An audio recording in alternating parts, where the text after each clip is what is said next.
إن الحمد لله نحمده ونستعينه ونستغفره ونعوذ بالله من شرور أنفسنا ومن سيئات أعمالنا من يهده الله فلا مضل له ومن يضلل فلا هادي له وأشهد أن لا إله إلا الله وحده لا شريك له وأشهد أن محمدا عبده ورسوله يا أيها الذين آمنوا اتقوا الله حق تقاته ولا تموتن إلا وأنتم مسلمون يا أيها الناس اتقوا ربكم الذي خلقكم من نفس واحدة وخلق منها زوجها وبث منهما رجالا كثيرا ونساء واتقوا الله الذي تساءلون به والأرحام إن الله كان عليكم رقيبا يا أيها الذين آمنوا اتقوا الله وقولوا قولا سديدا يصلح لكم أعمالكم ويغفر لكم ذنوبكم ومن يطع الله ورسوله فقد فاز فوزا عظيما أما بعد إن خير الكلام كلام الله وخير الهدي هدي محمد صلى الله عليه وسلم وإن شر الأمور محدثاتها وكل محدثة بدعة وكل بدعة ضلالة وكل ضلالة في النار أما بعد. Donc on commence aujourd'hui le cours 14 dans l'explication du livre Al-Ubudiyya avec le sharh de Cheikh Salih Al-Fawzan. Le livre d'Al-Ubudiyya, c'est un livre écrit par Cheikh al-Islam Ibn Taymiyyah. Et c'est un des livres très bénéfiques qu'il a écrit, rahimahullah. On est arrivé dans le livre à l'endroit où le Cheikh il va commencer à réfuter les gens de Wahdatul Wujud et les gens du Hulul, ceux qui prétendent que Allah subhanahu wa ta'ala est à l'intérieur de sa création ou mélangé à sa création, et ceux qui prétendent qu'il n'y a pas de différence entre le créateur et la créature, et donc ils prétendent que tout ce qui existe est Allah et que Allah est tout ce qui existe. Donc ça c'est, comme il l'a dit, Cheikh al-Islam, une des plus grandes formes de kufr qui existe, une des plus grandes formes de shirk. Et même que c'est en fait une des excuses qui a été employée et utilisée par la plupart des mushrikines pour justifier le shirk qu'ils font. Et on a vu des exemples de ça au dernier cours. Donc, on est arrivé donc à la partie du livre où on a mis un titre ici. هل أهل الإيمان يفرقون بين الخالق والمخلوق. C'est-à-dire les croyants, les vrais croyants, les gens de la foi, ils font une distinction entre le créateur et la créature, contrairement aux gens de Wahdatul Wujud et aux gens de l'égarement. Et donc, Cheikh al-Islam Ibn Taymiyyah, il dit فَهَؤُلَاءِ يَعْلَمُونَ أَنَّ اللَّهَ رَبُّ كُلِّ شَيْءٍ وَمَلِيكُهُ وَخَالِقُهُ وَأَنَّ الْخَالِقَ سُبْحَانَهُ مُبَايِنٌ لِلْمَخْلُوقِ لَيْسَ هُوَ حَالًا فِيهِ وَلَا مُتَّحِدًا بِهِ وَلَا وُجُودُهُ وُجُودُهُ.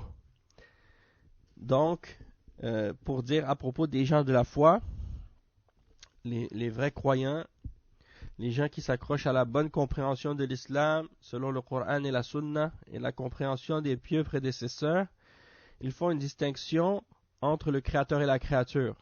Et donc ils savent que Allah subhanahu wa ta'ala c'est le Seigneur de toutes choses, celui qui possède tout et qui a tout créé.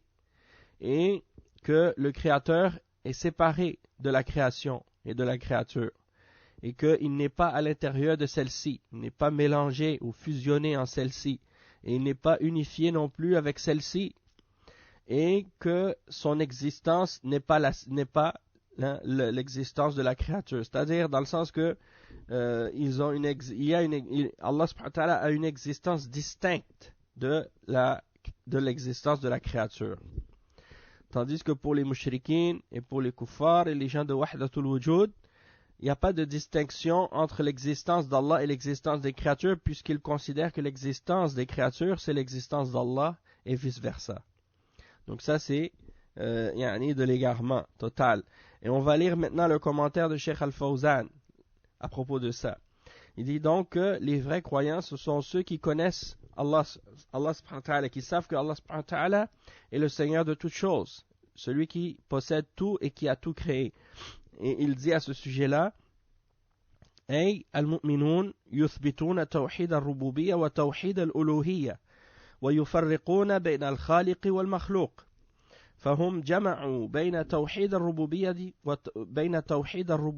وتوحيد الألوهية وعرفوا الله عز وجل بأسمائه وصفاته وكماله وجلاله وعظمته وعبدوه حق عبادته وهذا هو التوحيد الصحيح فهم جمعوا بين هذا وذاك بخلاف الصوفية وأتباعهم فإنهم إنما عرفوا توحيد الربوبية والقضاء والقدر وجحدوا الشريعة ولم يعملوا بها ويقولون إن الشريعة للعوام ويكفي الإنسان أنه يعرف توحيد الربوبية أو أن الله هو الكون كله أو أن الله هو الكون كله. Donc, le Cheikh Al-Fawzan il dit que les vrais croyants sont ceux qui affirment l'unicité d'Allah dans la seigneurie et dans la souveraineté et dans l'adoration. Donc ils unifient Allah dans sa rububiyya et ils unifient Allah dans al-uluhiyya, dans la création et dans l'adoration. Et ils font une distinction claire entre le créateur et la créature. Et donc ils réunissent entre les deux formes de tawhid, les deux catégories de tawhid, al-rububiyya et al-uluhiyya.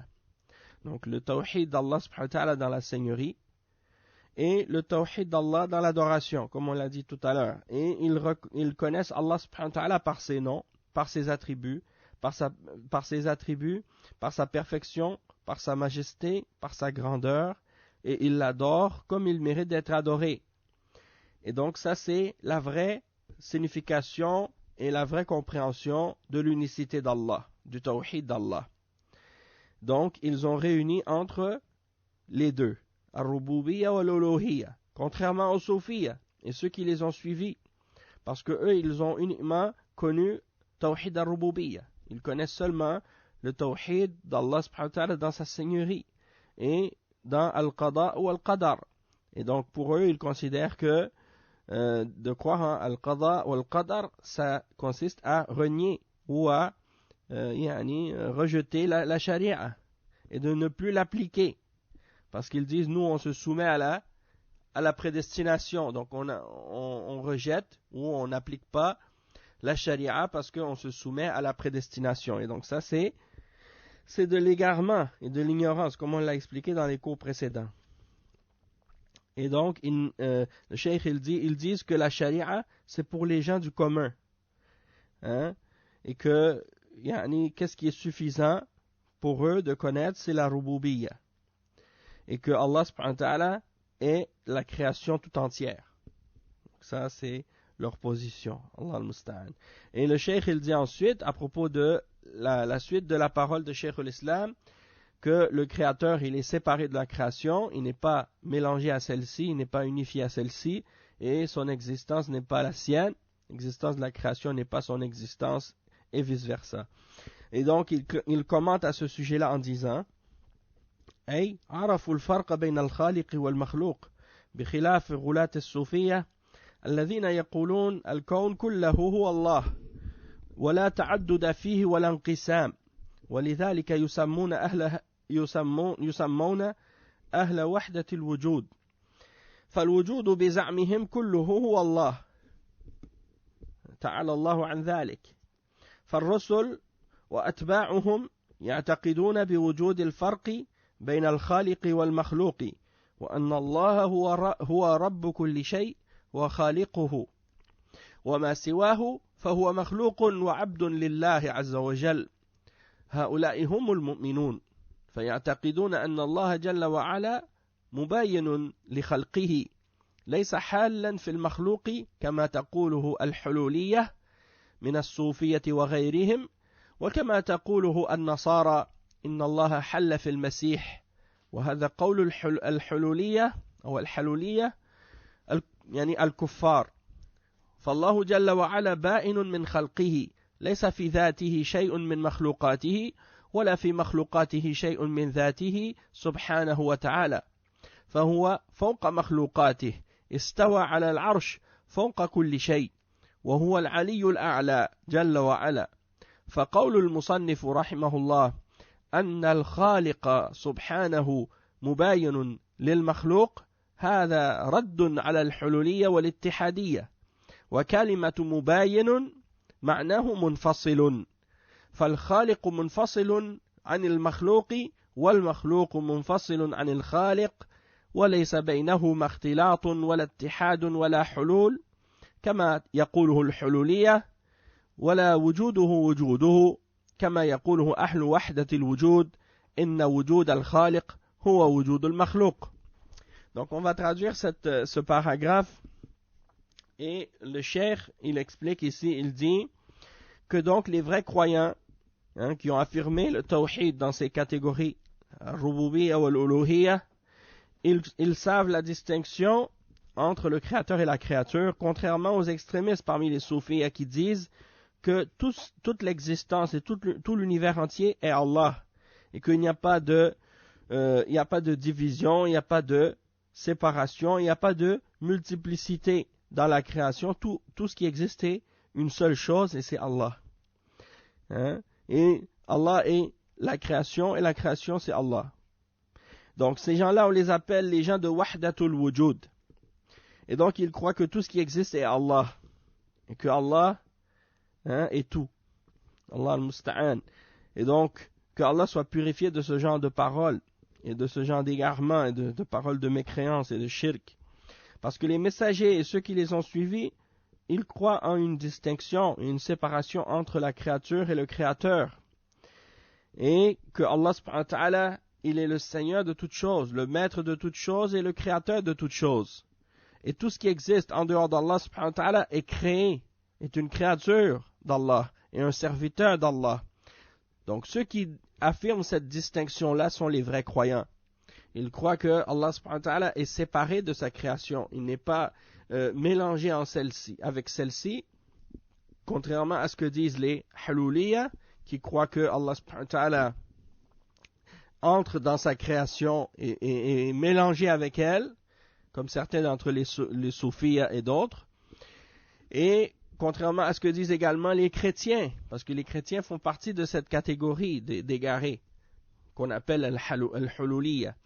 C'est-à-dire qu'ils croient que Allah subhanahu wa ta'ala est dans le Messie, dans Jésus, le fils de Marie. Donc ils disent qu'il est incarné, qu'il s'est incarné en Jésus, qu'il est comme, qu'il fait partie de lui. Et souvent les chrétiens ils disent ça, ils disent Dieu s'est fait chair. Ça c'est parmi les explications qu'ils donnent ou les paroles qu'ils disent, c'est que ils disent que Dieu s'est fait chair, il est devenu de la chair. Allah al-Musta'an. Des paroles d'égarement et de kufr graves, et très sévères, très sérieuses. Et c'est très dangereux ces croyances-là. De croire que Dieu devient un être humain, ou que Dieu est entré en Jésus, s'est fusionné à lui, s'est mélangé à lui, et qu'ils sont devenus un. Lui et Allah et Jésus sont devenus un. Donc ça c'est clair que c'est de la mécréance. Et Allah subhanahu wa ta'ala le déclare clairement dans le Coran. Donc ceux qui disent ce genre de paroles, que Allah subhanahu wa ta'ala est mélangé en Jésus, ou qu'il est mélangé en certains parmi les awliya, ou certaines parmi les créatures, ces gens-là sont des kuffars. C'est la parole des kuffars. Et Allah subhanahu wa ta'ala, il est séparé de sa création. C'est-à-dire, il n'y a rien de l'être d'Allah subhanahu wa ta'ala qui est présent en ses créatures, et il n'y a rien de ces créatures qui est présent en Allah subhanahu wa ta'ala. Parce que Allah subhanahu wa ta'ala est au-dessus de ses créatures. Il est élevé au-dessus de son trône, séparé de sa création, au-dessus de toute chose. Il est le très haut, le plus élevé. Il est le très haut et le plus haut. Jalla wa ala. Ça fait partie de ses noms.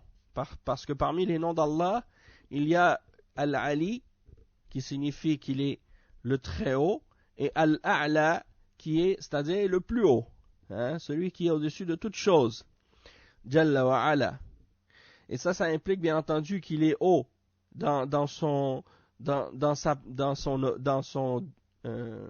il est haut dans sa personne, dans le sens qu'il est élevé, et qu'il est haut dans l'estime que les croyants ont de lui, et en même temps qu'il est élevé et haut, au-dessus de sa création, au-dessus de son trône. Et il dit, le cheikh, que l'auteur ici, lorsqu'il dit que Allah subhanahu wa ta'ala, il est le créateur et qu'il est séparé de la création, il y a dans ça une réfutation des gens qui croient que Allah subhanahu wa ta'ala est présent à l'intérieur de ses créatures ou qu'il est unifié avec ses créatures. Donc quand on dit mubayyinun en arabe, ça signifie munfasilun, c'est-à-dire séparé. Il y a une séparation entre le créateur et la créature. Donc le créateur, il est séparé de sa création. Il n'est pas mélangé avec elle. Il n'est pas unifié avec elle. Il n'est pas fusionné avec elle, contrairement à ce que disent ces gens-là.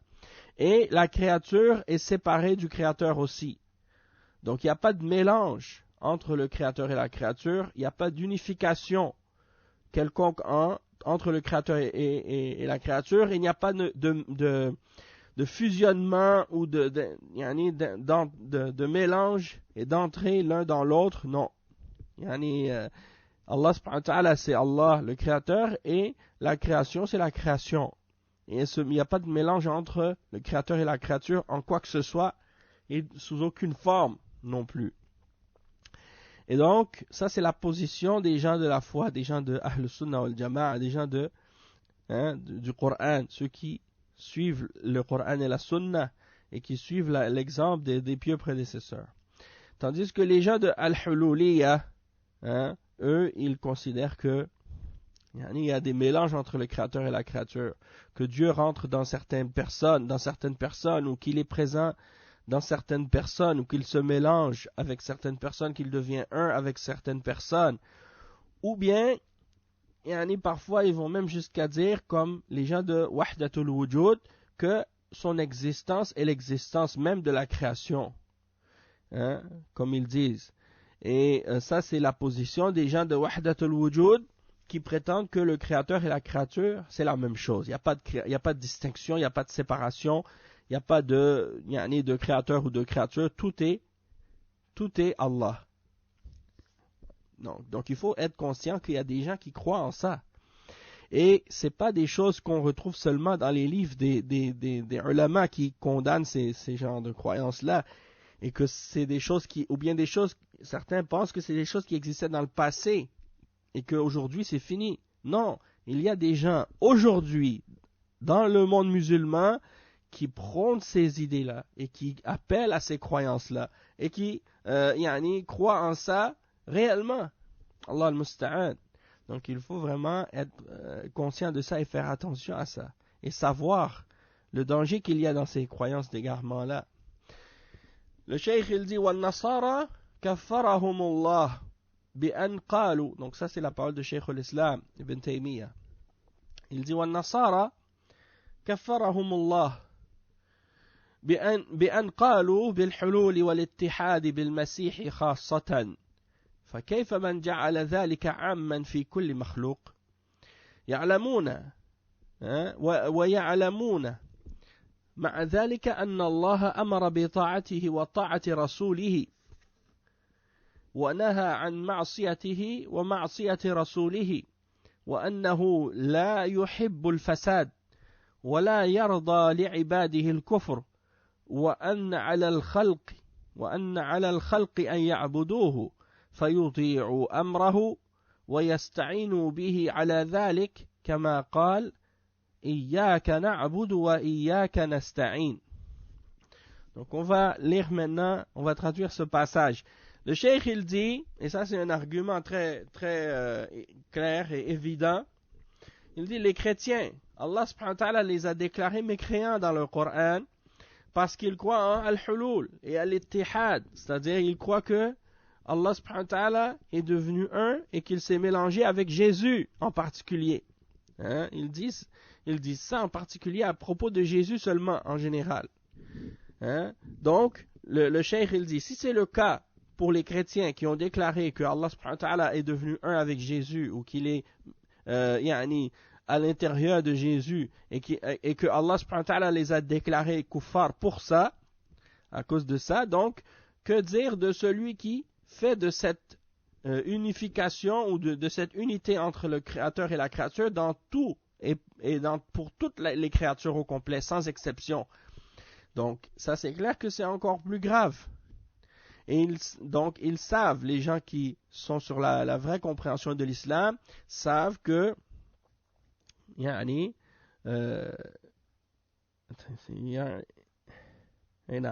gens de la foi savent que Allah subhanahu wa ta'ala a ordonné qu'on doit obéir, Allah subhanahu wa ta'ala a ordonné de lui obéir et d'obéir à son messager et a interdit de lui désobéir et de désobéir à son messager et que on ne doit pas aimer le désordre, que Allah subhanahu wa ta'ala n'aime pas le désordre et qu'il n'est pas satisfait de la mécréance de la part de son serviteur et que les créatures doivent adorer Allah subhanahu wa ta'ala et lui obéir dans ses commandements et demander l'aide d'Allah subhanahu wa ta'ala pour justement arriver à l'adorer correctement. Donc tout ça c'est des choses qui viennent établir la fausseté de la croyance de ces gens-là. Et le Cheikh Al-Fawzan il commente sur ces points-là.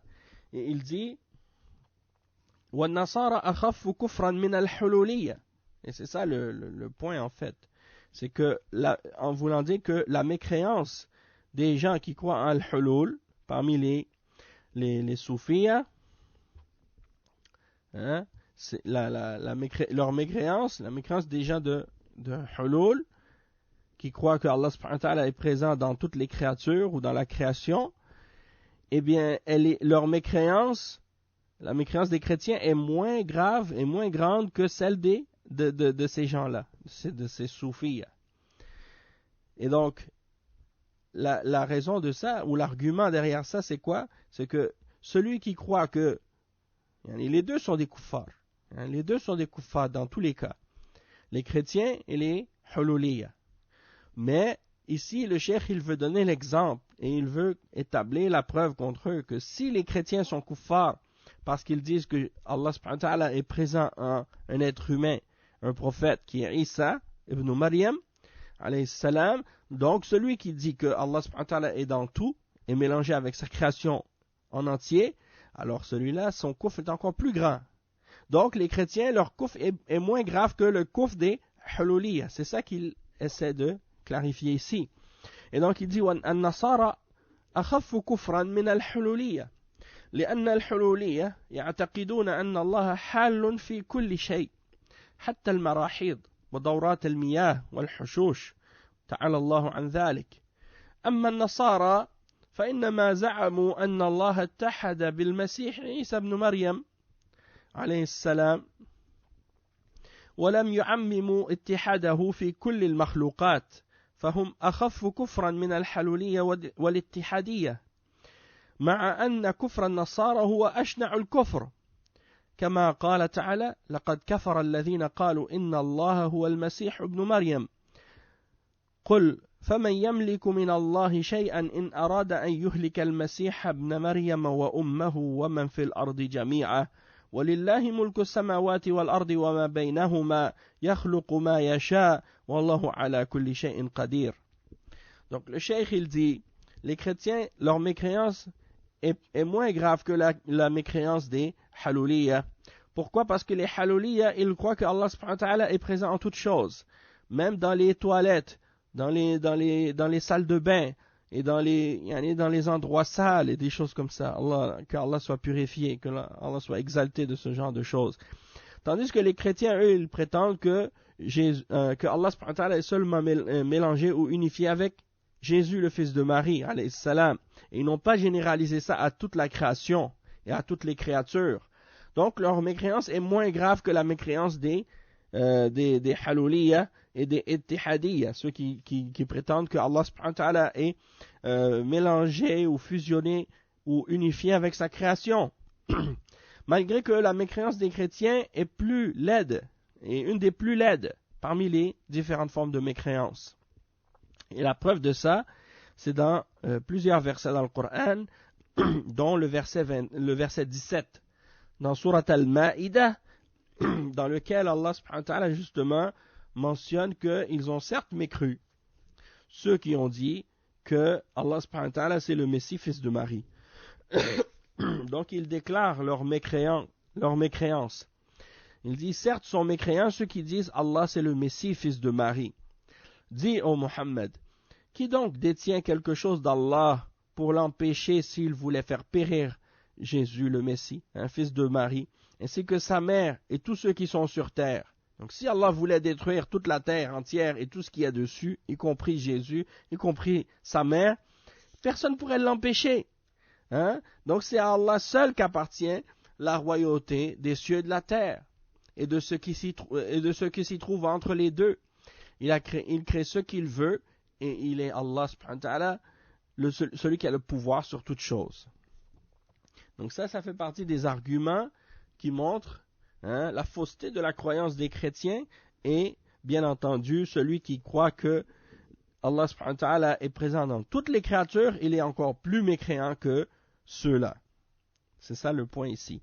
Et il dit ensuite نعم ويعلمون مع ذلك أن الله أمر بطاعته وطاعة رسوله. يعلمون أي يعلم أهل الإيمان. مع ذلك أي مع اعتقادهم أن الله جل وعلا ليس حالا في خلقه ولا متحدا فيهم، أن الله أمر بطاعته وطاعة رسوله ونهى عن معصيته ومعصية رسوله، فهم يعلمون أن الله أمر ونهى وأنزل الشريعة على الرسل، بخلاف الحلولية والاتحادية الذين يسقطون الشريعة عن الخواص ويجعلونها للعوام. Donc le cheikh il dit ici que les gens de la foi savent avec cela, c'est-à-dire en plus de croire que Allah subhanahu wa ta'ala n'est pas mélangé ou unifié avec sa création, ils savent également que Allah subhanahu wa ta'ala a ordonné de lui obéir et d'obéir à son messager et a interdit qu'on lui désobéisse et qu'on désobéisse à son messager. Donc ils savent que Allah subhanahu wa ta'ala a ordonné des choses et a interdit d'autres choses et qu'il a fait descendre la charia sur ses messagers, contrairement à ceux qui croient parmi les haluliyya ou les ittihadiyya, ceux qui croient que Allah est mélangé et unifié avec sa création, qu'ils croient qu'il n'y a plus d'ordre, il n'y a plus d'interdiction, et que la charia n'est plus obligatoire pour les élites, ou les khawas comme ils les appellent. Ceux qui ont atteint un degré, après ils n'ont plus besoin d'obéir, ils n'ont plus besoin de s'abstenir des interdictions, et ils considèrent que la charia c'est juste pour les awam, comme ils disent, le commun des musulmans. Allah al-Musta'an. Donc le cheikh il explique et il dit ensuite الحلولية والاتحادية يقولون ما دام أنه قدر الفساد والمعاصي فهو يرضاها ويحبها تعالى الله عن ذلك علوا كبيرا وذلك نتيجة لاحتجاجهم بالقدر على جواز أفعالهم الكفرية والشركية. Donc le cheikh il dit que les vrais croyants ils savent que Allah subhanahu wa ta'ala n'aime pas le désordre, qu'il n'aime pas la mécréance, il n'est pas satisfait de la mécréance de ses serviteurs qui rejettent la foi en lui.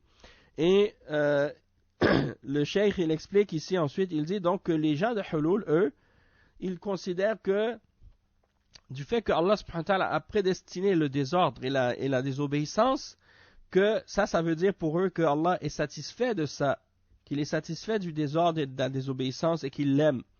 Que Allah subhanahu wa ta'ala soit exalté de ce genre de paroles et de ce genre de pensées. Il dit que le résultat, ce résultat-là, c'est à cause du fait qu'ils prennent comme argument la prédestination pour justifier leurs actes de mécréance et leurs actes de shirk. Donc ils disent tout ce qu'on fait comme kufr ou comme shirk ou comme péché, c'est Allah qui l'a prédestiné, donc ça veut dire qu'il est satisfait de ça et donc on n'est pas dans le péché puisqu'on fait ce qu'Allah nous a ordonné de faire. Donc ça c'est les gens de l'égarement qui utilisent le qadar pour justifier leurs crimes. A'udhu billah. Donc le cheikh il dit ensuite وهي أول سورة في المصحف إياك نعبد وإياك نستعين par rapport au fait que les croyants, ils adorent Allah subhanahu wa ta'ala, ils lui obéissent à ses commandements et ils demandent l'aide d'Allah dans cela. Comme Allah subhanahu wa ta'ala le dit dans Surat Al-Fatiha, le verset 5, c'est toi seul que nous adorons, c'est à toi seul que nous demandons l'aide et le support. Et donc, Cheikh Al-Fawzan, il dit, هي أول سورة في المصحف فجمع بين العبادة والاستعانة بالله عز وجل فأهل الإيمان يقولون إياك نعبد أي لا نعبد سواك وإياك نستعين أي لا نستعين إلا بك فهم جمعوا بين الإيمان بتوحيد الربوبية وتوحيد الألوهية بخلاف هؤلاء فإنهم إنما اقتصروا على توحيد الربوبية. Donc le cheikh il dit que ça c'est la première sourate dans le Coran, sourate Al-Fatiha, et Allah subhanahu wa ta'ala dedans il a réuni entre l'adoration et le fait de chercher le support et l'aide d'Allah subhanahu wa ta'ala. Et les gens de la foi donc ils disent c'est à toi seul que nous demandons, c'est toi seul que nous adorons, c'est-à-dire on n'adore personne d'autre que toi, et wa iyyaka nasta'in, et c'est-à-dire on ne demande de l'aide que de toi. C'est à toi seul que nous demandons l'aide. Donc, ils réunissent entre la foi en l'unicité d'Allah subhanahu wa ta'ala dans la rububiyyah et l'unicité d'Allah dans l'adoration, contrairement à ceux-là, c'est-à-dire les gens de bid'a parmi les soufis et autres, qui, eux, se limitent uniquement à l'unicité d'Allah dans la rububiyyah. Donc, le cheikh, il dit ensuite, Cheikh l'Islam Ibn Taymiyyah, il dit, وَمِنْ عِبَادَتِهِ وَطَاعَتِهِ الأمر بالمعروف والنهي عن المنكر بحسب الإمكان والجهاد في سبيله لأهل الكفر والنفاق فيجتهدون في إقامة دينه مستعينين به دافعين مزيلين بذلك ما قدر من السيئات دافعين بذلك ما قد يخاف من ذلك كما يزيل الإنسان الجوع الحاضر بالأكل ويدفع به الجوع المستقبل وكذلك إذا أوان البرد دفعه باللباس وكذلك كل مطلوب يدفع به مكروه كما قال النبي صلى الله عليه وسلم كما قالوا للنبي صلى الله عليه وسلم يا رسول الله أرأيت أدوية نتداوى بها ورقا نسترقي بها وتقاتا نتقي بها هل ترد قدر الله شيئا فقال هي من قدر الله وقال وفي الحديث إن الدعاء والبلاء ليلتقيان فيعتلجان بين السماء والأرض فهذا حال المؤمنين بالله ورسوله العابدين لله وكل ذلك من العبادة. Donc on va traduire maintenant ce passage. Il dit parmi les exemples, parmi l'adoration d'Allah subhanahu wa ta'ala et son obéissance, il y a le fait d'ordonner le bien et d'interdire le mal selon la capacité. Et de même que de faire le djihad dans son sentier, c'est-à-dire de lutter dans son sentier contre les gens de la mécréance et les gens de l'hypocrisie. Et donc ils font des efforts pour établir la religion d'Allah subhanahu wa ta'ala en cherchant d'Allah subhanahu wa ta'ala son aide pour y arriver. Et pour repousser et enlever tout ce qui peut être, tout ce qui existe et tout ce qui peut être prédestiné comme péché ou comme mauvaise action.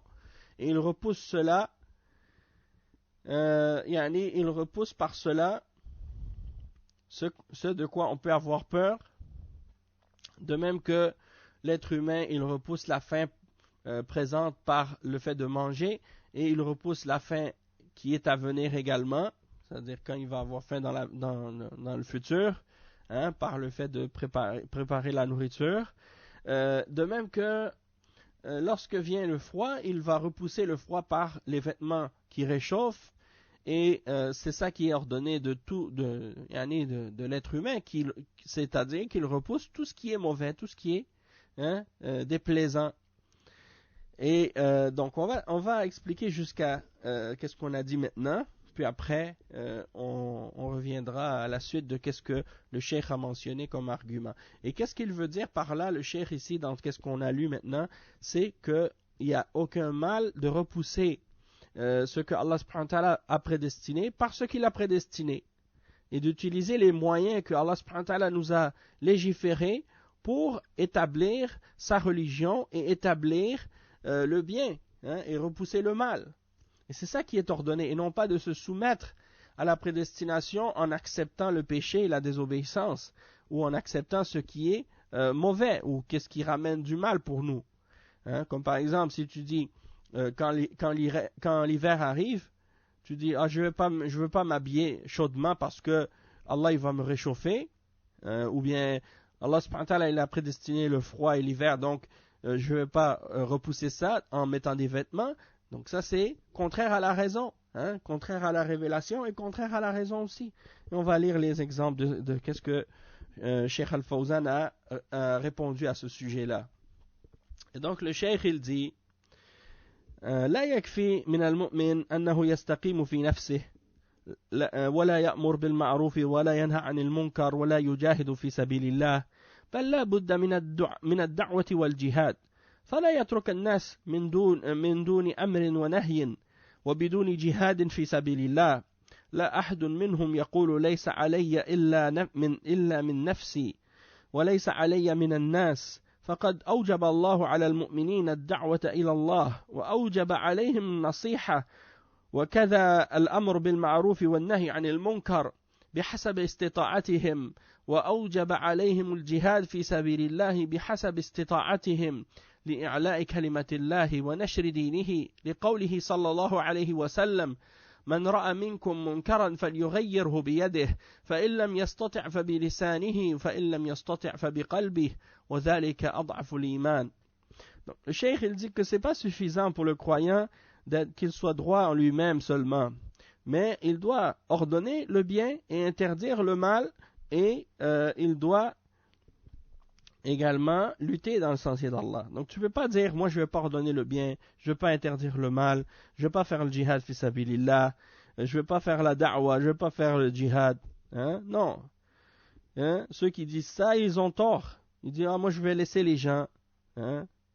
Je vais laisser les gens faire ce qu'ils veulent. Chacun fait ce qu'il veut. Ça c'est contraire à l'islam de penser comme ça ou d'agir ainsi. Le cheikh il dit, hein, tu ne dois pas laisser les gens, hein, sans ordre et sans interdiction. Il faut ordonner aux gens, ordonner à soi-même en premier et aux gens, et interdire à soi-même en premier et aux gens également. Et tu ne peux pas les laisser non plus sans qu'il y ait un djihad, dans le sens qu'il y ait une lutte dans le sentier d'Allah. Donc personne d'entre les croyants dit, moi c'est juste de moi-même que je m'occupe, et les autres c'est pas mon problème, je m'occupe pas des autres, ce qu'ils font, ils font ce qu'ils veulent. Non, ça c'est pas l'attitude du mu'min. Le vrai croyant, il pense pas comme ça, il parle pas comme ça. Et Allah subhanahu wa ta'ala a ordonné aux croyants d'appeler les gens à Allah et de les inviter à Allah. Et il nous a également ordonné de faire preuve de sincérité et de donner le bon conseil et d'ordonner le bien et d'interdire le mal aux autres selon notre capacité. Et il a également rendu obligatoire pour nous de lutter dans le sentier d'Allah et de faire le djihad selon notre capacité, dans le but d'élever la parole d'Allah et de propager la religion d'Allah subhanahu wa ta'ala.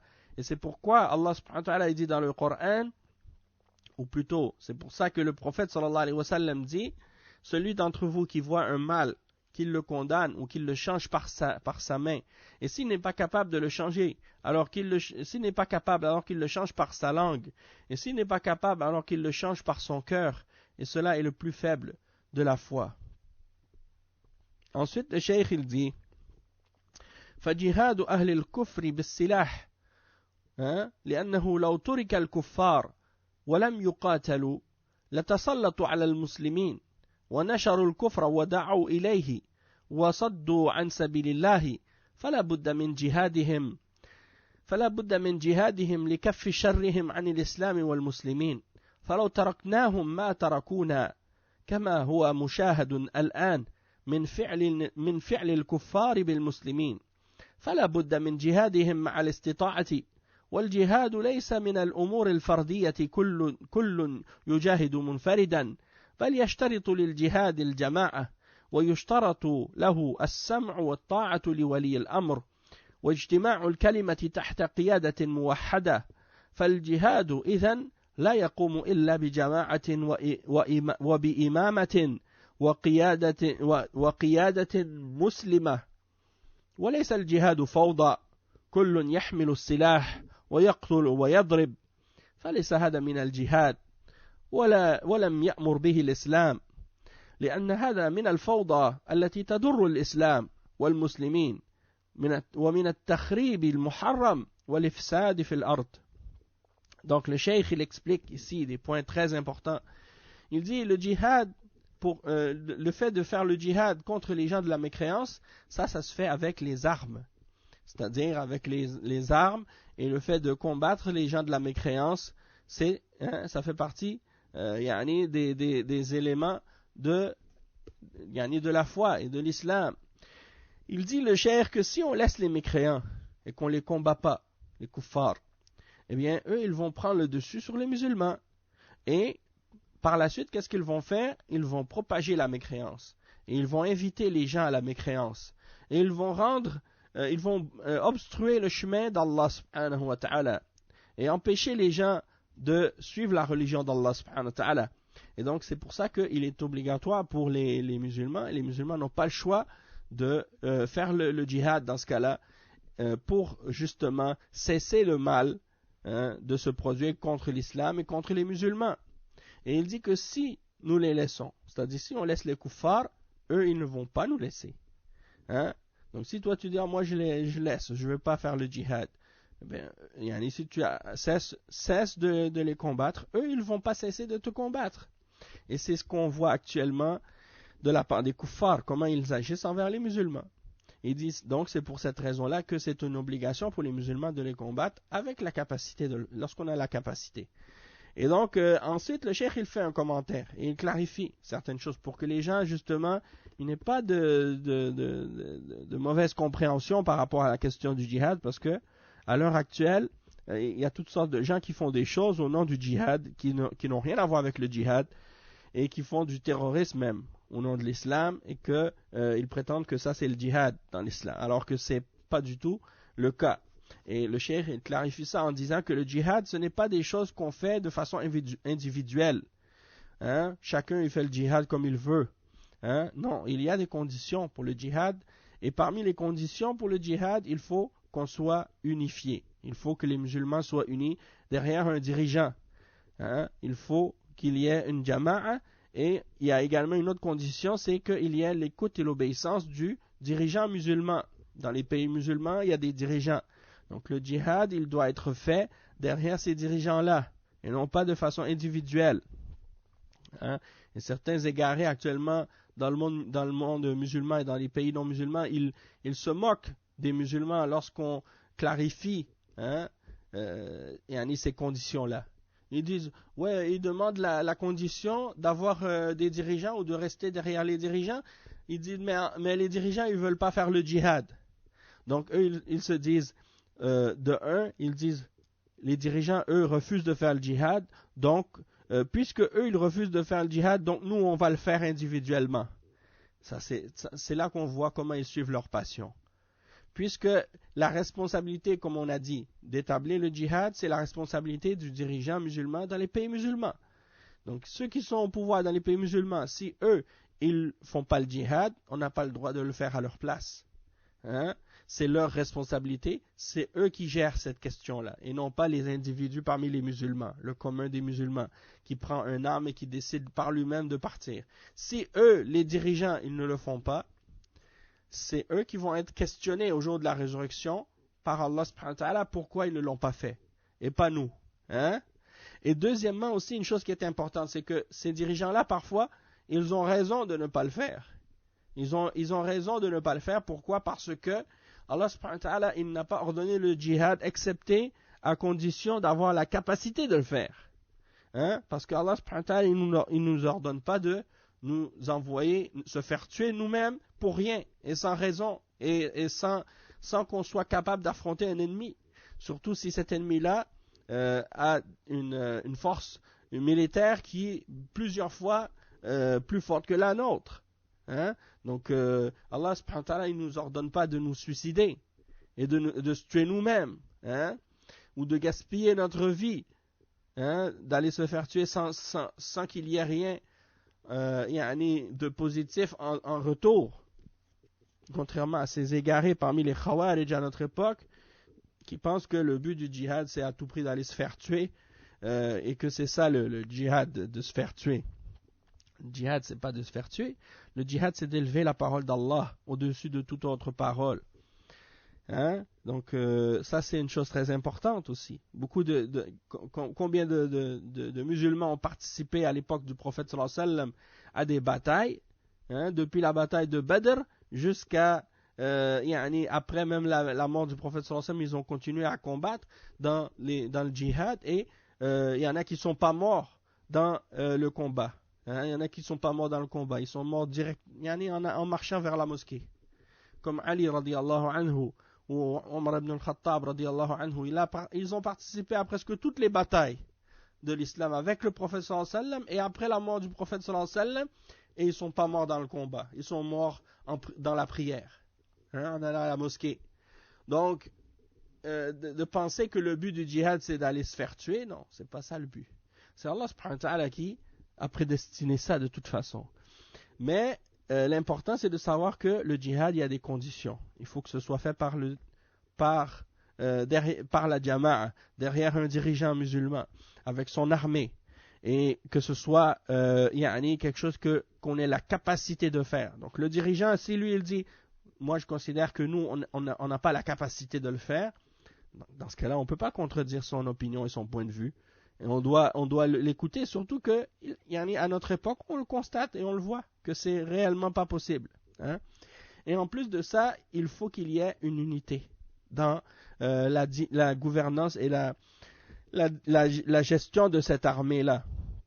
Ça doit être une armée unie, et non pas des petits groupes, hein, des différentes fractions, et des petits groupes, et des petits partis qui se mobilisent et qui s'en vont chacun indépendamment de l'autre combattre à un endroit en particulier. Comme c'est le cas par exemple en Syrie ou ailleurs. Différents groupes qui s'organisent chacun individuellement. Et chacun, ils ont une position différente. Et parfois, la plupart du temps, ils s'entretuent les uns les autres. Et c'était le cas par exemple en Afghanistan aussi, lorsqu'il y avait eu le djihad contre les Russes. Au début, ils combattaient les Russes, hein, les communistes. Et quand ils ont fini de combattre les communistes, ils ont commencé à se combattre les uns les autres parce que ils n'étaient pas sur la même voie, ils n'étaient pas unis.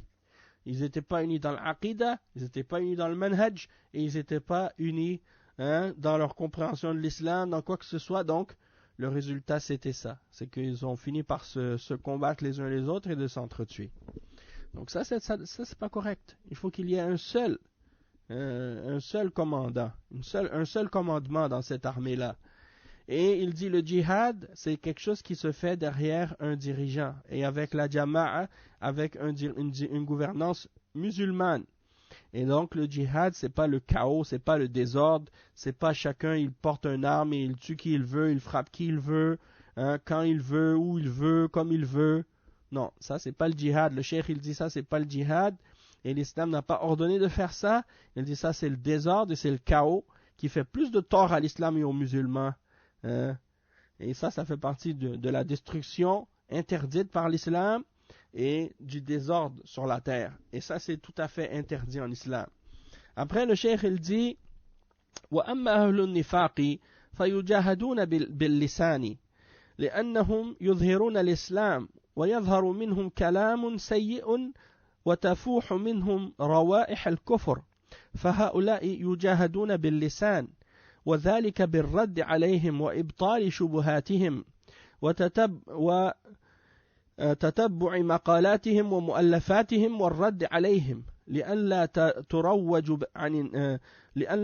لئلا تروج عند الناس فتشيع ويظنوها حقا لأنهم قد يعطون فصاحة وبلاغة فيغرون الناس بأساليبهم وفصاحتهم ويلبسون الحق بالباطل ولا يقوم بهذا إلا أهل العلم فهم الذين يردون على المنافقين ويبطلون شبهاتهم قال تعالى يا أيها النبي جاهد الكفار والمنافقين واغلظ عليهم.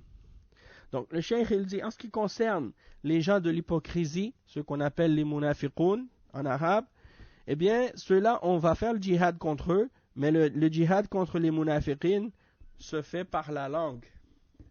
Le djihad contre les munafiqin se fait par la langue parce que ce sont des gens qui exposent l'islam, qui prétendent l'islam et qui montrent qu'ils appartiennent à l'islam. Et donc, on entend d'eux des paroles mauvaises et des paroles qui ont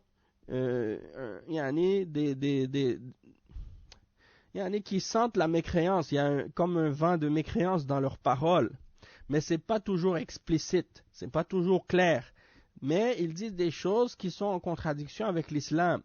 Donc ces gens-là, la façon de lutter contre eux, c'est par la langue, et c'est-à-dire de les réfuter leurs paroles, et de réfuter leurs ambiguïtés qu'ils propagent, en suivant leurs paroles dans leurs articles, ou dans leurs écrits, dans leurs livres, ou dans leurs audios, s'ils ont des audios, pour éviter que ces choses-là soient propagées parmi les musulmans et pour éviter que les gens commencent à les propager et penser que ces choses-là sont vraies.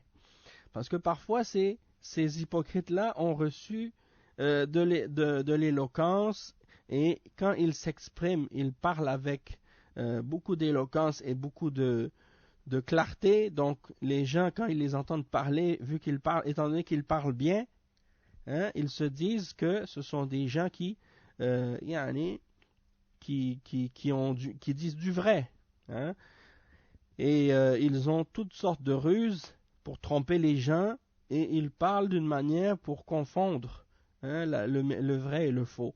Alors quand les gens entendent ça, ils sont mélangés par la suite. Ils sont troublés par la suite à cause de ça. Et c'est pour ça que les hommes de science doivent les réfuter. Et ce sont uniquement les hommes de science et les gens qui ont du savoir qui peuvent se permettre justement de réfuter les munafiqin. Parce que parfois, si des gens vont essayer de les réfuter, mais qu'ils n'ont pas de science suffisante, ils risquent de donner plus de force à ces gens-là. Parce qu'ils vont les réfuter d'une manière qui est incorrecte ou insuffisante. Et donc, le résultat, c'est que ces munafiqin-là vont profiter de l'occasion pour encore plus, pour mélanger encore plus les gens et pour créer encore plus de confusion contre la religion. Donc c'est pour ça qu'il ne faut pas se permettre, même si on a une bonne intention, il ne faut pas se permettre de rentrer dans cette question de réfuter les hypocrites ou les gens d'innovation, sauf si on a vraiment du savoir et que on retourne aux hommes de science dans ces questions-là. Ensuite, le cheikh il mentionne le verset 73 dans Surat At-Tawbah qui dit, dans lequel Allah subhanahu wa ta'ala dit ce qui signifie ô toi le prophète. Allah subhanahu wa ta'ala s'adresse au prophète Muhammad sallallahu alayhi wa sallam dans le verset et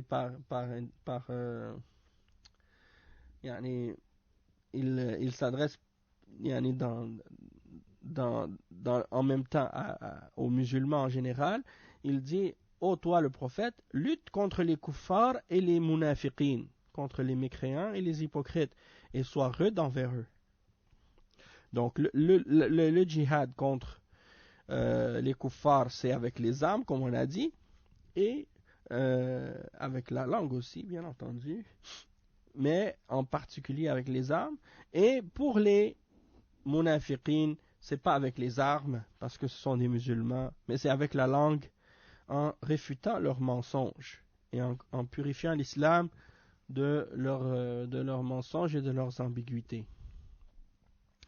Ensuite, quand le cheikh dit فَيَجْتَهِدُونَ فِي إِقَامَةِ دِينِهِ وَمُسْتَعِينِينَ بِهِ, il dit le Cheikh Al-Fawzan, c'est-à-dire ils font des efforts pour établir la religion d'Allah et ils cherchent le support d'Allah subhanahu wa ta'ala dans ça.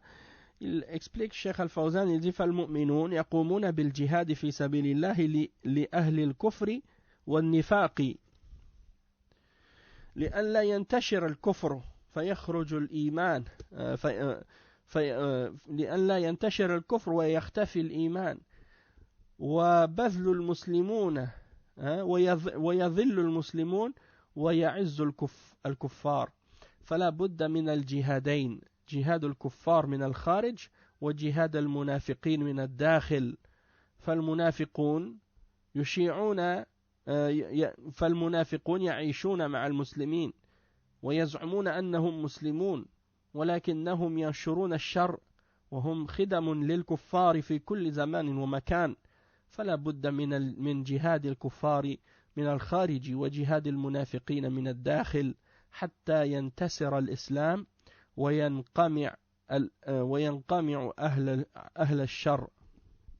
Donc le cheikh il explique, il dit que les croyants ils doivent donc établir le djihad dans le sentier d'Allah contre les gens de la mécréance et les gens de l'hypocrisie, les gens du nifaq, pour pas que la mécréance se propage et pour pas que se cache la foi, pour pas que la foi soit cachée et pour pas que les musulmans soient humiliés et pour pas que les mécréants soient ceux qui ont la puissance sur les musulmans.